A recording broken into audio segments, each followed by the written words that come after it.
Assalamu alaikum viewers. This is Sumaira Tahir. I am a corporate trainer, OD consultant and a motivational speaker. बस उम्मीद है कि आप लोग सब खैरियत से होंगे। मैं भी ठीक हूँ अल्लाह के फजल से।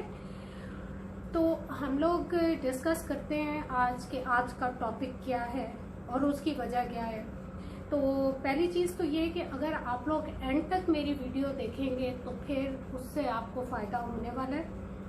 अदरवाइज़ अगर आपने थोड़ी सी देखी, और क्योंकि टाइप्स ऑफ लाइफ इंश्योरेंस में इसलिए आपको बताना चाह रही हूँ कि आजकल मार्केट में बहुत ज़्यादा प्लान्स आए हुए हैं और जो आम एंड यूज़र है, आम इंसान है, उसको नहीं समझ आती कि वो किस तरह से चूज़ करे। और जो भी सेल्स पर्सन आपको बाय फोर्स जिसने कन्विंस कर लिया तो बेहतर है कि हम इस चीज़ को समझ लें। Even if you are financial advisor, आपको एक अच्छा व्यू मिल जाएगा कि किस तरह से आप अपने कस्टमर को एक्सप्लेन कर सकते हैं टाइप्स ऑफ लाइफ इंश्योरेंस के बारे में। तो जी स्टार्ट करते हैं टाइप्स ऑफ लाइफ इंश्योरेंस। पहली टाइप जो है लाइफ इंश्योरेंस की वो है टर्म लाइफ इंश्योरेंस। जिस तरह के वर्ड टर्म आप देख रहे हैं, in itself it means there is something specific about it. Yes, term life insurance में एक स्पेसिफिक टाइम पीरियड डिफाइन होता है कि प्लान कितने साल से लेके कितने साल तक चलेगा। और इसमें होता ये कि अगर उस टर्म के बीच में लाइफ इंश्योर्ड की डेथ हो जाती है तो उसको फैमिली को या उसके बेनिफिशियरी को सम एश्योर्ड और द डेथ बेनिफिट जो होता है वो मिल जाएगा।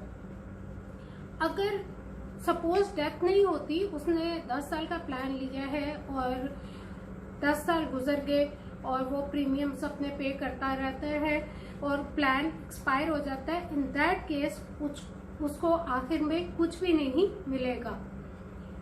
अब इसके बेनिफिट्स की बात करें या आप कहें कि जी फिर उसका फ़ायदा क्या है कि इसमें कुछ नहीं मिलेगा, तो इसके बेनिफिट्स ये हैं कि टर्म लाइफ इंश्योरेंस जो है इसका प्रीमियम बहुत नॉमिनल सा होता है। फॉर एग्जांपल आप कुछ लाख दे के करोड़ तक का 50 लाख का सम एश्योर्ड या डेथ कवर आसानी से हासिल कर सकते हैं। एक तो इसका ये फ़ायदा हो गया कि इसका बड़ा सम एश्योर्ड या बड़ा डेथ कवर मिल जाएगा। दूसरा फ़ायदा ये है कि इंसान की जितनी कम उम्र होती है उतना उसको प्रीमियम कम पे करना पड़ता है। इसको in other words temporary protection भी कहा जाता है। It's a pure form of insurance कि सिर्फ इंश्योरेंस के लिए, प्रोटेक्शन के लिए अगर किसी ने लेनी हो तो इसको कंसिडर किया जा सकता है। बहुत सारे लोग लेते हैं। इसके अलावा दूसरे नंबर पे आ जाती है होल ऑफ लाइफ इंश्योरेंस। तो whole of life as the name suggest ये एंटायर लाइफ के लिए होती है। इसकी कवरेज होती है 99 ईयर्स तक। अनटिल समवन रीचेस 99 ईयर्स तो वो इसका बेनिफिट ले सकता है। इसमें प्रीमियम्स जो हैं डिफाइन हो सकते हैं कि इतने साल तक के प्रीमियम देने हैं और उसके बाद इसकी कवरेज है। It depends on the life insured as well कि अगर वो प्रीमियम्स कंटिन्यू रखता है for the defined period of time तो उसको बेनिफिट मिलेगा। और इसमें क्या है कि एक तो डेथ बेनिफिट मिलता ही मिलता है। इन केस अगर लाइफ इंश्योर्ड की डेथ होगी तो उसकी फैमिली को या उसके बेनिफिशियरी को सम एश्योर्ड और the cash value whichever is higher that will be given out by the company. In case death नहीं हो जाती और उसका टाइम पीरियड पूरा हो जाता है, अगर कोई स्पेसिफिक टाइम पीरियड है, तो जो लाइफ इंश्योर्ड है उसको कंपनी उसकी प्रिंसिपल अमाउंट प्लस उसके अलावा उसके जो रिटर्न्स थे, बोनस या कैश वैल्यू जो भी है, प्रॉफिट कह लें, वो उसको मिल जाता है। तो ये तो हो गए होल ऑफ लाइफ इंश्योरेंस। अब तीसरे नंबर पे अगर हम बात करें कि कौन सी आ रही है type, yes that is endowment life insurance. It's a traditional insurance. पहले ये बहुत ज़्यादा यूज़ की जाती थी। एंडोवमेंट लाइफ इंश्योरेंस में टर्म डिफाइंड होती है और इसके अलावा डेथ बेनिफिट भी मिलता है। और अगर डेथ नहीं होती किसी की तो टेन्योर होने पे पूरा या पॉलिसी कॉन्ट्रैक्ट का पीरियड जब खत्म हो जाता है तो इन दैट केस एंड पे लाइफ इंश्योर्ड को उसका जो उसने पैसा दिया हुआ है प्लस उसके ऊपर जो रिटर्न्स हैं वो उसको वापस मिल जाता है। इसके अलावा जी अब हमारी कौन सी रह गई, yes unit linking insurance. Unit linking या कुछ लोग इसको यूलिप कहते हैं। यूनिट लिंकिंग इंश्योरेंस जो है आजकल बहुत कॉमन है, बहुत फेमस है, फेवरेबल है। ये बेसिकली स्टार्ट हुई थी यूरोप से, तो इसका पैटर्न जो हमने लिया है वो यूरोप से लिया है। पहले ये यूरोप में इवॉल्व हुई और उसके बाद जो है यहाँ पे सब कॉन्टिनेंट में, पाकिस्तान में, इंडिया में, दूसरी कंट्रीज में, इवन इन सिंगापुर, तो वहाँ पे जब देखा कि ये सक्सेसफुल है तो हम लोगों ने, हमारी इंश्योरेंस कंपनियों ने ये पैटर्न जो है वो अडॉप्ट किया। अच्छा, अब यूनिट लिंकिंग इंश्योरेंस के क्या फायदे हैं? इसका सबसे बड़ा ये फायदा है कि स्मॉल इन्वेस्टर भी हैं जिसके पास थोड़ी सी रकम है और वो चाहता है कि कुछ रिटर्न्स अच्छे आए मुझे, तो उसको एक डाइवर्सिफाइड पोर्टफोलियो मिलता है इन्वेस्टमेंट के लिए। कंपनीज कहाँ कहाँ इन्वेस्ट करती हैं? स्टॉक में भी करती हैं, डेट फंड में भी करती हैं, इसके अलावा सकूक बॉन्ड में करती हैं, गवर्नमेंट सिक्योरिटीज में करती हैं।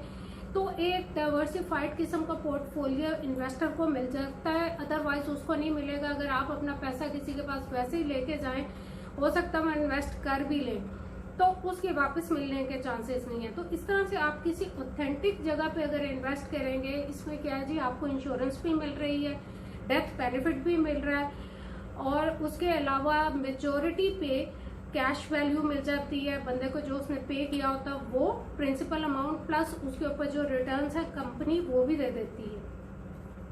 तो ये हो गए फायदे। अच्छा, अब अगर एक चीज है इंश्योरेंस के बारे में, लोगों को ये नहीं पता कि वो चाहते हैं कि 2 साल बाद, 3 साल बाद खत्म करें और ले लें। देखें, अगर आपने इसको, आपका इतना एपिटाइट है कि आप इसको लॉन्ग टर्म लेके चलें तो तभी आप लें, अदरवाइज ना लें। इसको आप मतलब अगर 10-15 साल का प्लान है तो उसको सक्सेसफुली प्रीमियम अदा करें, तभी आपको फायदा है कि आपको आखिर में एक अच्छी खासी लमसम अमाउंट मिल जाएगी। अच्छा, यूनिट लिंकिंग में एक और बेनिफिट भी है कि इसके अंदर डिफरेंट किस्म के फंड्स होते हैं। इस्लामिक फंड भी है, स्टॉक्स हैं, गवर्नमेंट सिक्योरिटीज हैं, बॉन्ड्स हैं, डिफरेंट चीजें हैं।